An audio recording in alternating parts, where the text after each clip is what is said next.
चलिए शुरू करते हैं राग दरबारी का अगला अध्याय, जिसको रामचंद्र शुक्ल ने लिखी है। अध्याय 5।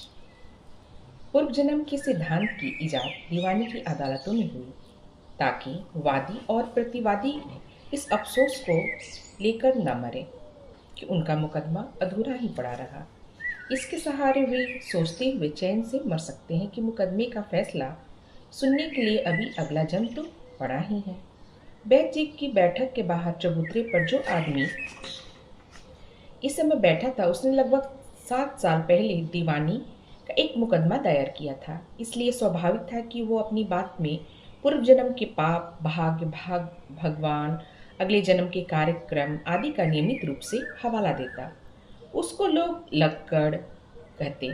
माथे पर कबीर पंथी तिलक, गले में तुलसी की कंठी, आंधी पानी झेला हुआ दढ़ियल चेहरा, दुबली पतली देह, मिजई पहने हुए, एक पैर घुटने के पास से कटा था, जिसकी कमी एक लाठी से पूरी की गई। चेहरे पर पुराने जमाने के उन ईसाई संतों का भाव जो रोज अपने हाथ से अपनी पीठ पर खींचकर 100 कौड़े मारते हों।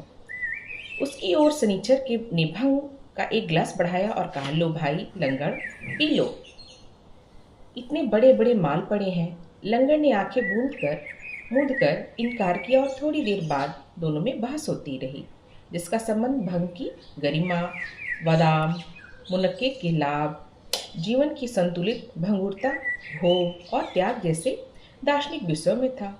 बहस के अंत में सनीचर ने अपना दूसरा हाथ अंडरवियर में पोंछकर सभी तर्कों से छुटकारा पा लिया और संसारिक विषयों के प्रति उदासीनता दिखाते हुए भुनभुनाकर कहा, पीना हो तो सटाक से गटक जाओ, ना पीना हो तो हमारे ठेंगे से जाओ। लंगड़ ने जोर से सांस खींची और आंखें मूंद ली, जो कि आत्मदया से पीड़ित व्यक्तियों से लेकर ज्यादा खा जाने वाले तक के भाव प्रदर्शन की एक बड़ी लोकप्रिय मुद्रा मानी जाती थी। सनीचर ने उसे छोड़ दिया और एक ऐसी बंदर छाप छलांग लगाकर, जो डार्विन के विकासवादी सिद्धांत की पुष्टि करती थी, बैठक के भीतर हिस्से पर कब्जा कर लिया। वहाँ प्रिंसिपल साहब, कलर, बैद जी, रंगनाथ आदि बैठे थे। दिन के 10 बजने वाले थे।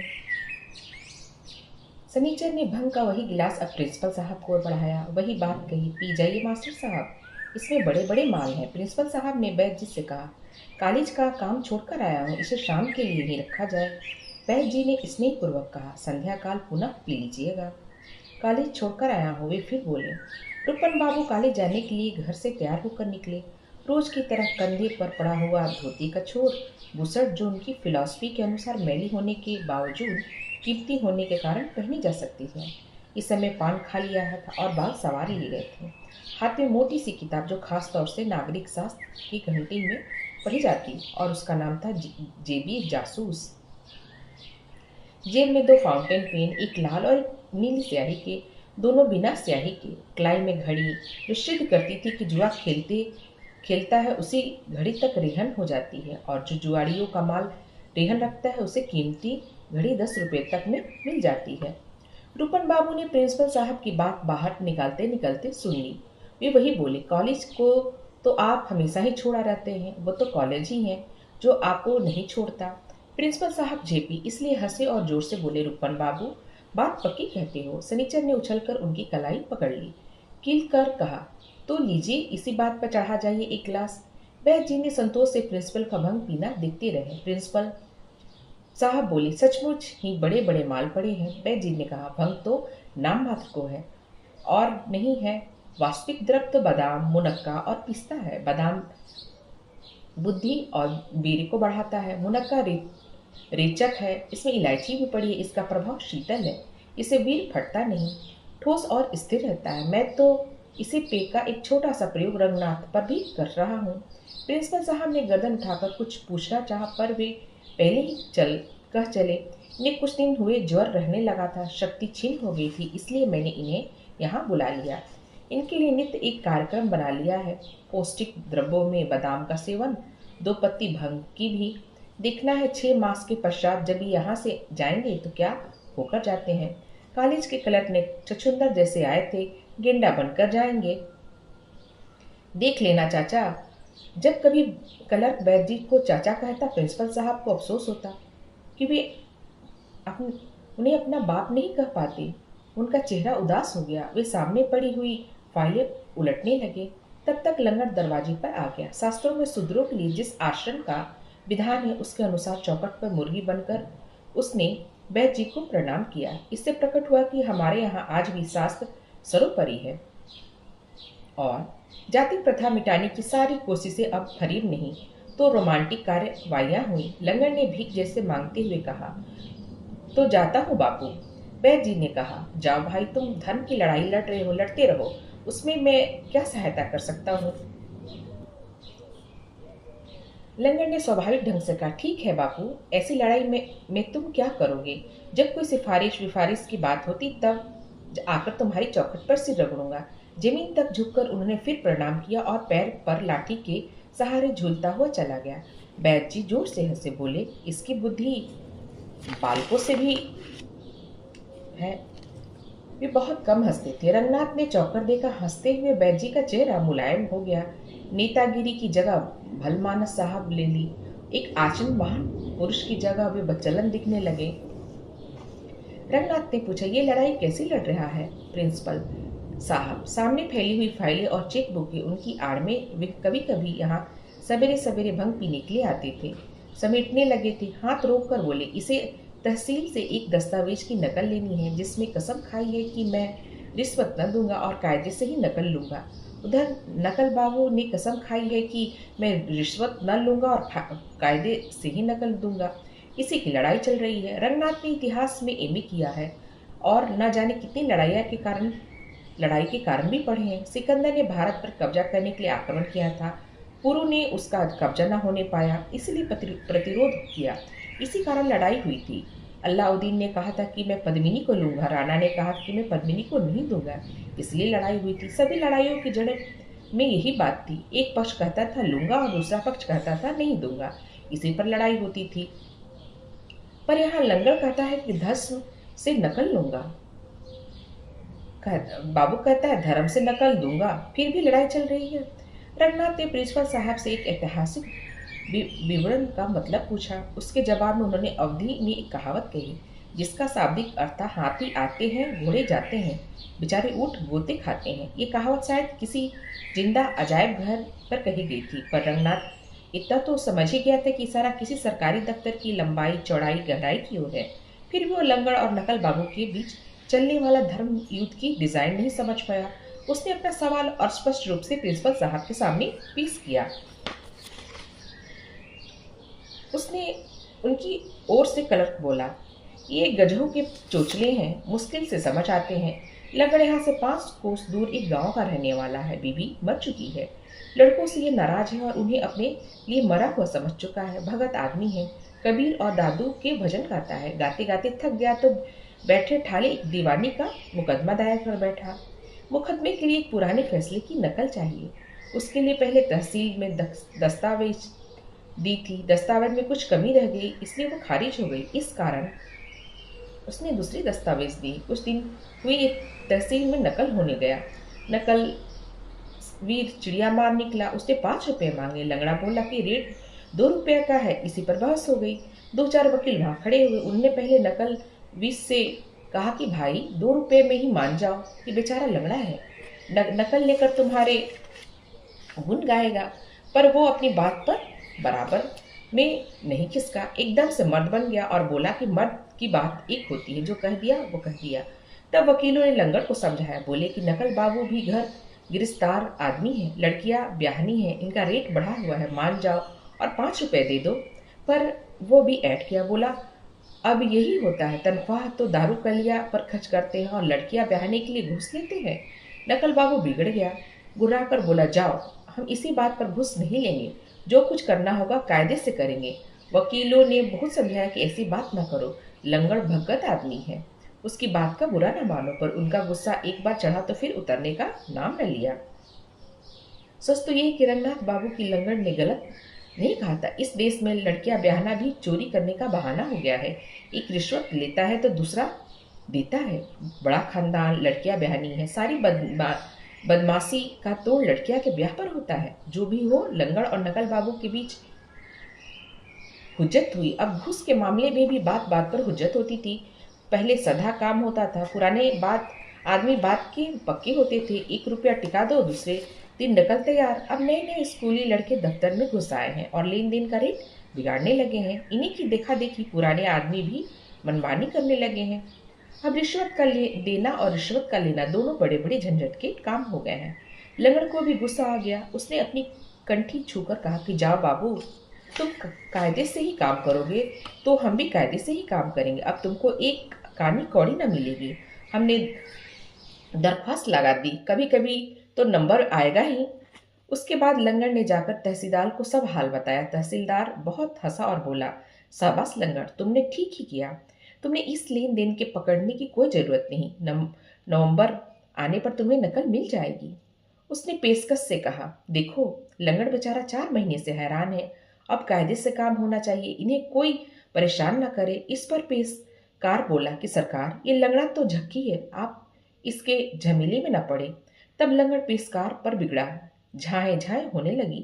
किसी तरह दोनों में तहसीलदार ने सुलह कराई। लंगड़ जानता है कि नकल बाबू उसकी दस्तावेज किसी न किसी बहाने खारिज करा देगा। दस्तावेज बेचारी तो चींटी की जान जैसी है, उसे लेने के लिए कोई बड़ी ताकत ना चाहिए। दस्तावेज को किसी भी समय खारिज कराया जा सकता है। फीस का टिकट कम लगा कि मिशिल का पता गलत लिखा, एक खाना अधूरा पड़ा है, ऐसी कि कोई बात पहले की नोटिस बोर्ड पर लिख दी गई हो और अगर उसे भी खारिज तारीख तक ठीक न किया तो दरखास्त खारिज कर दी जाएगी। इसलिए लंगड़ अब पूरी पूरी तैयारी कर ली। वो अपने गांव से चला आया। अपने घर में उसने ताला लगा दिया। खेत पात फसल बैल बधिया सब भगवान के भरोसे छोड़ दिया। अपने एक रिश्तेदार के यहाँ डेरा डाल लिया और सवेरे से शाम तक तहसील के नोटिस बोर्ड के आसपास चक्कर काटता रहा। उसे डर है कि कहीं ऐसा ना हो कि नोटिस बोर्ड पर दस्तावेज की कोई खबर निकले और उसे पता ही ना चले। चूंकि नहीं कि दस्तावेज खारिज हुई, एक बार ऐसा भी हो चुका है। उसे नकल लेने के सब कायदे रट डाले, फीस का पूरा चार्ट याद कर लिया। आदमी का जब कर्म फूटता है तभी उसे थाना कचहरी का मुंह देखना पड़ता है।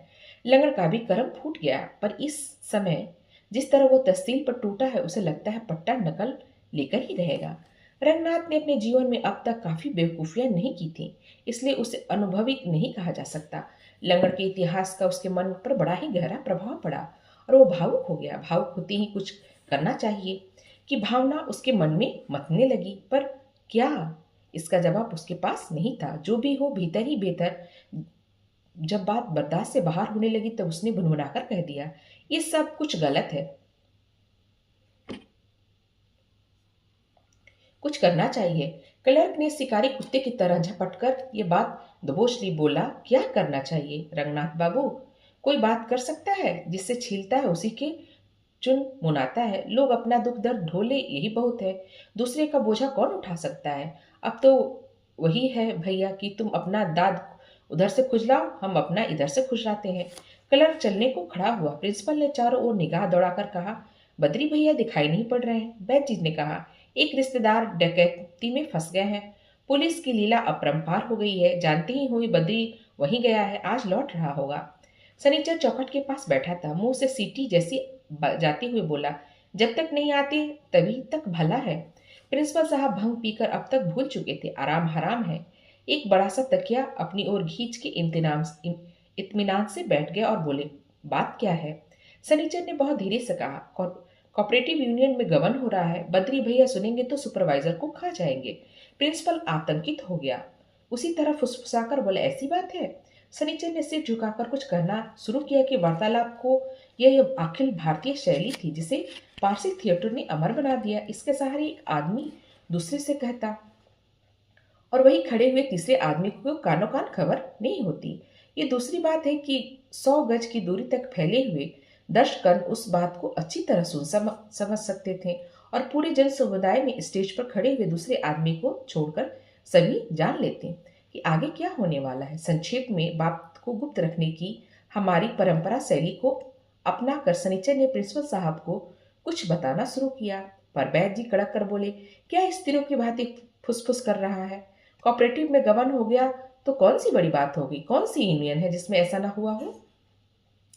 कुछ रुककर वे समझाने के ढंग पर बोले, हमारी यूनियन में गबन नहीं हुआ था, इस कारण लोग हमें संदेह की दृष्टि से देखते हैं। अब तो हम कह सकते हैं कि हम सच्चे आदमी हैं। गबन हुआ तो हमने छिपाया नहीं, ऐसा है वैसा है हमने बता दिया। सांस खींचकर उसने उन्होंने बात समाप्त की। चलो अच्छा ही हुआ, एक कांटा निकल के गया, चिंता मिटी। प्रिंसिपल साहब तकिए के सहारे निश्चित बैठे रहे। आखिर में एक ऐसी बात बोले जिससे सब जानते थे। उन्होंने कहा, लोग आजकल बड़े बेईमान हो गए हैं।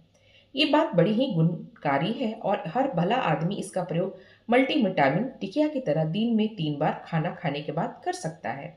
पर क्लर्क को इससे कुछ अभी व्यक्तिगत अपेक्षा जैसा जान पड़ा। उसने जवाब दिया, आदमी आदमी पर है। अपने कॉलेज में तो आज तक ऐसा नहीं हुआ। बैद जी ने उसे आत्मीयता की दृष्टि से देखा और मुस्कुराए। कोऑपरेटिव यूनियन वाला गबन बीज गोदाम से गेहूं निकाल कर हुआ। उसी की ओर इशारा करते हुए बोले, कॉलेज में गबन कैसे हो सकता है, वहां गेहूं का गोदाम तो नहीं। ये मजाक था। प्रिंसिपल साहब हंसे। एक बार हंसी शुरू हुई तो आगे का काम भंग ने संभाल लिया। वे हंसते ही रहे, पर क्लर्क व्यक्तिगत अपेक्षा से संदेह से पीड़ित जान पड़ा। उसने कहा, पर चाचा, कॉलेज में तो भूसे के सैकड़ों गोदाम हैं, हर एक में दिमाग में भूसा ही भरा है। इस पर और हंसी हुई। सनीचर और रंगनाथ भी हंसे। हंसी की लहर चबूतरे तक पहुंच गई। वहां पर बैठे हुए 2-4 गुमनाम आदमी भी असंप्रीत भाव से हंसने लगे। क्लर्क ने प्रिंसिपल को आंख से चलने का इशारा किया। यह हमारी गौरवपूर्ण परंपरा है कि असल बात 2-4 घंटे की बातचीत के बाद अंत में निकलती है। अतः बैद जी ने प्रिंसिपल साहब से पूछा, और कोई विशेष बात? कुछ नहीं, वही खन्ना वाला मामला है। परसों दर्जे में काला चश्मा लगाकर पढ़ा रहे थे, मैंने वही फीचर कर रख दिया। लड़कों को बहका रहे हैं। मैंने कहा, लो पुत्रवर, तुमने हम यही घसीटना फीता बनाए लेते हैं। प्रिंसिपल साहब ने अपने ऊपर बड़ा संयम दिखाकर कहा। ये बात खत्म करते करते अंत में मुंह में फिक फिक जैसी कोई चीज निकल गई। बैजी ने गंभीरता से कहा, ऐसा ना करना चाहिए, विरोधी से भी सम्मानपूर्वक व्यवहार करना चाहिए। देखो ना, प्रत्येक बड़े नेता एक एक विरोधी है, सभी ने स्वेच्छा से अपना अपना विरोधी पकड़ रखा है। ये जनतंत्र का सिद्धांत है। हमारे नेतागण कितनी शालीनता से विरोधी को झेल रहे हैं। विरोधीगण अपनी बात बकते रहते हैं और नेतागण चुपचाप अपनी चाल चलते रहते हैं, कोई किसी से प्रभावित नहीं। यह आदर्श विरोध है, आपको भी यही रुखान अपनाना चाहिए। क्लर्क पर राजनीति के इस मौलिक सिद्धांतों का कोई असर न हुआ। वो बोला, इससे कुछ नहीं होता चाचा।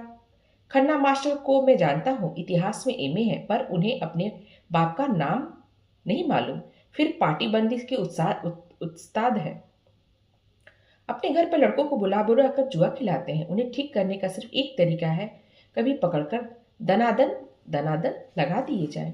इस बात पर बैद जी को भी गंभीर बना दिया, पर और लोग उत्साहित हो उठे। बात जूता मारने की पद्धति और परंपरा पर आ गई। सनीचर ने चहककर कहा कि जब खन्ना पर दनादन दनादर पड़ने लगे तो हमें भी बताना।